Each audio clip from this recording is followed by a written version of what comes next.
So, hello everybody, and you're very welcome to this presentation on the MA in Ethics and MA in Ethics Corporate Responsibility.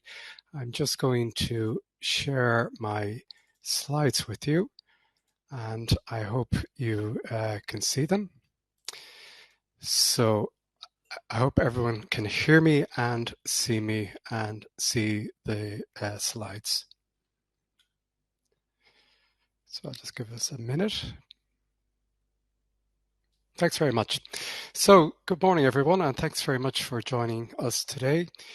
This first presentation is with myself, Alan Kearns. I'm one of the lecturers here at DCU, and I'm also the academic coordinator for the MA in Ethics and MA in Ethics Corporate Responsibility.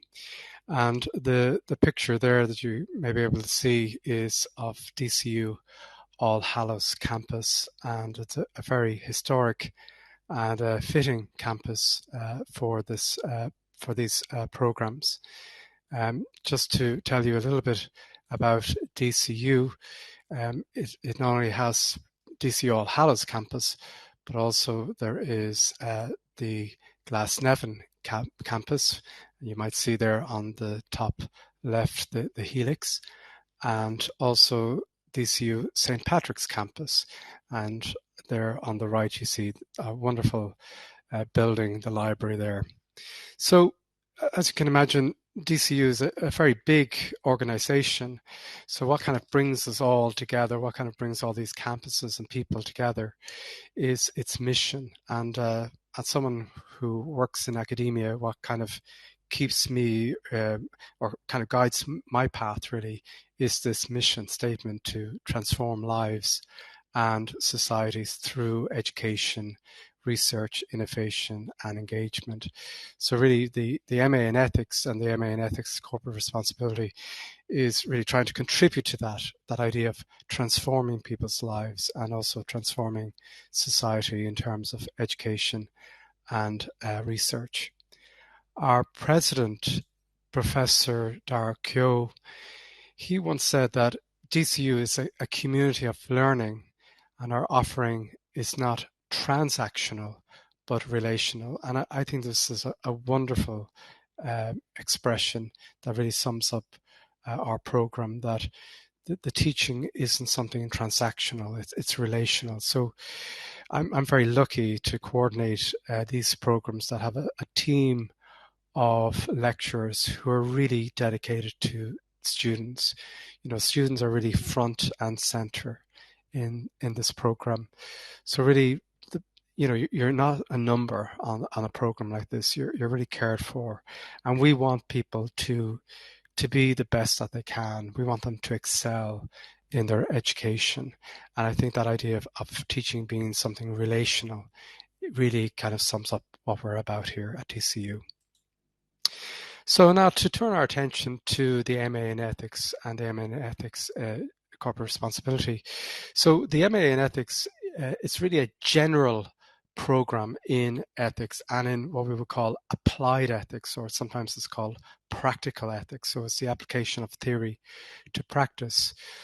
Whereas the MA in Ethics Corporate Responsibility, the CEO there, is really looking at ethics in business. So the practical side, or the application side, is in the world or the field of business broadly construed. So obviously, anything connected to organizations. And both programs are part-time over 2 academic years. So we have designed these programs for people who are in some employment, so that they can do this program really part-time, not full-time. So to that extent, lectures always take place on a Tuesday evening. So this never changes. So it's always a Tuesday from 6 p.m. onwards. So we normally have a kind of a block on a Tuesday from 6 p.m. to 10 p.m. Now, normally we finish before 10 p.m. So in terms of, if you're thinking of this program, trying to sort out, life and timetables and schedules and everything else, one thing you can be clear on is that. So you got to be free on Tuesday evenings, basically, and you won't be required to come other evenings, but Tuesday is the evening that you need to be here. And that 6 to 10 block can vary. So depending on the semester, so a semester is a block of time when we do our teaching. So we have 2 semesters in the academic calendar. So we would have a semester running from, let's say, September to December. That'd be semester 1. And semester 2 would be from January to about April. That'd be semester 2. So some semesters you might have 2 modules on a Tuesday evening. So that would be from 6 to 8 p.m. and then 8 p.m. to 10 p.m. with a break in between. And then other semesters you might have only 1 module. So you could be starting from 6 p.m. to 8 p.m. And then it could be that other semesters you might actually start at 8 p.m. to 10 p.m. So it's that block of time. So you need to be, I suppose, free really from 6 to 10 p.m. And as I said, the timetable kind of varies within that block. The top module has 6 the program has 6 taught modules. So you need to complete 6 taught modules. And on top of that, we have what we call a dissertation or a minor thesis. So we like to talk about, modules having credits. It's just a way of understanding the weight of the modules. So the modules that we have are worth 10 credits. So they're quite a lot for a module. And the minor thesis is worth 30 credits. So overall in an MA at DCU, you're looking to acquire what we call 90 credits. Now, as I said, lectures are on a Tuesday evenings, but we also have 2 Saturdays in year 1. And the 2 Saturdays are geared towards writing papers and writing the thesis. So the first Saturday, normally in September, just after a week or so when you've started the program, that Saturday is targeted towards academic writing at postgraduate level. So in other words, how to write essays at a postgraduate level, ethics essays. And the second Saturday, normally in March, that's geared towards the writing of the minor thesis. So the methodology, how to go about making ethical arguments. Okay. So in terms of then the particular modules, you see on the left-hand side there, you have the MA in Ethics and the list of modules. And then on the right-hand side, you have the MA in Ethics Corporate Responsibility. So some modules are shared and then others are not. They're distinct. So just to go briefly through them, in the MA in Ethics, the first module you'll do is with me. It's the Introduction to Ethics. So we're really looking at ethical theories, ethical decision making, and how to really lay the foundation to apply such kind of frameworks to questions in ethics. The next module, Readings in Ethics, then it's looking at the classical texts behind our ethics. So a lot of the language we use today in ethics are influenced by really important texts in history. And what we do here is look at these texts, but also look at how people make arguments, which is really important in ethics, because what you're constantly trying to do is really persuade other people to a particular position that you want to take in ethics. So making good arguments is really important. Then, of course, human rights and social justice, that module, really important. Today, you could say really rights is, for a lot of people, it's the language of ethics. It's really important. Often people use rights to advocate for particular recognition of their dignity, for example. Contemporary topics in ethics really looks at what are the topics of the day. So it could be looking at, for example, technology, the use of social media in communication. Now we're looking at, of course, issues of the pandemic. So ethical issues emerging from restrictions within pandemics. And, unfortunately, a situation of war also is a contemporary topic. So this module is always trying to respond to what are the sort of the debates of today, what are the topics. Global bioethics then looks at healthcare issues. So we're people that can be impacted by healthcare issues, and what are the sort of the ethical issues with regard to, for example, beginning of life and end of life, and accessing healthcare in a global sense. And then ethics in the world religions.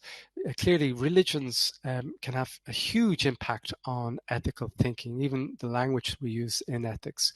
So what do the major world religions like Buddhism, Hinduism, Judaism, Christianity say about particular ethics? What are their ethics and their ethical beliefs, and what do they say about ethical issues? Okay, and then if you look at the MA in Ethics CEOR, you see some modules, as I said, are shared, and then there are particular distinctive modules like business ethics. So looking at business ethical theories, what are the ethical questions in business today, and how do we tackle such questions? And finance and corporate governance is really looking at ethical issues with regard to financial management, financial markets, and then corporate structures, governance with boards, for example. Implementing an effective ethics culture then really tries to bring it all together. So, clearly you could have a code of ethics in an organization, you can have debates about ethics, but how do you change the practice within organizations? How do you change really that important element called culture, how things are done, not necessarily process, but the kind of the living of the living side of the organization. So how to effect change in that culture. Okay, with both programs, the modules are assessed by a major paper. So all modules are assessed by a major paper. So there's no, if you like, terminal examination in an exam hall. You're not sitting somewhere that you have to recall knowledge somewhere like that. So what you will be required to do is write a paper for each module, and normally they are asking you to discuss an ethical theory or an ethical issue. On top of that, some modules may have other forms of what we call CA, or continuous assessment. And they could take the shape of, for example, an oral presentation or a discussion of readings or some other short papers. But what underlies our vision with assessments is that they are trying to prepare you all the time. So, we don't get people to write papers just to write papers. There's particular skills we're trying to give people. So anything you're asked to do on the program, there's a methodology behind it and a reason. And it all kind of fits together in trying to prepare you to write ethical papers, but also to make cases in ethics. As I said, the minor thesis then is 15,000 words. Now that might seem kind of a lot, but the major papers we ask people to write are 5,000 words each. So by writing major papers for modules, we're also preparing you to write the minor thesis. Finally, just to say in this slide, the exit routes, what I mean by that is 2 years can go fairly quickly, but a lot can happen in 2 years. So you might say, listen, I can't do the minor thesis, or something has changed, I can't complete the program. So in these situations, we have what we call exit routes. So that, it sounds a bit, I suppose, what do we mean by an exit route? But it's really this notion that if you fulfill certain modules, you'll be able to leave the program with something. So what we have here is 2 exit routes. We have what we call the graduate certificate in ethics. So if you successfully complete 3 taught modules and say, listen, Alan, I have enough, I can't continue the program, you can apply to exit with a graduate certificate in ethics. If you successfully complete 6 taught modules, you can also then apply to exit with a graduate diploma in ethics. And both the certificate and the diploma are still at level 9, so it's still postgraduate level. In ethics, we would call this the nothing is lost principle, so that you still get something. And obviously then the MA is with the 90 credits with a full thesis, and that's the ultimate exit, if you like, or the ultimate award. Okay, in terms of how to apply, so DCU has its own student application portal. You're going to be hearing about this throughout the day. And for the MA in Ethics, the course code is DC688. For the corporate responsibility, it's DC689, and it's typical. What you're required to provide is degree transcripts. Now, these are transcripts of results. Sometimes people put up the the parchment, or the award parchment.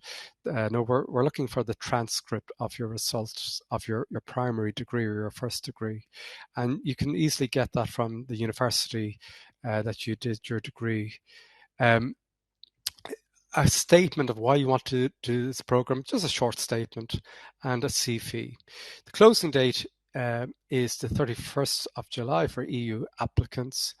And just some other issues here in terms of requirements. Normally what we look for is a level 8 degree, H22, or related professional experience. So if you are someone who doesn't have a first degree, a primary degree, my advice is get in touch with me, okay? That's the first thing you should do. You don't need a philosophy or ethics background to apply. So some MAs, you need to have done your primary degree in the subject to do the master's. With this MA in ethics, that's not the case. So you don't need any philosophy or ethics background. All we just kind of accept that people have heard about the word ethics, and we take it from there, okay? So the personal statement, as I mentioned, just keep it short. And in terms of the fees, they are €4,000 per annum for per annum. So 2 years, 1 year is 4,000, and the second year also another 4,000. Okay. Just with regard to the MA in Ethics, we do have some scholarships. And if you'd like to apply for a scholarship, there's information on the website about that. There's what we call an application call for a letter of interest. And more information about that is up on the website. It's only for the MA in Ethics. It's not for the MA in Ethics Corporate Responsibility.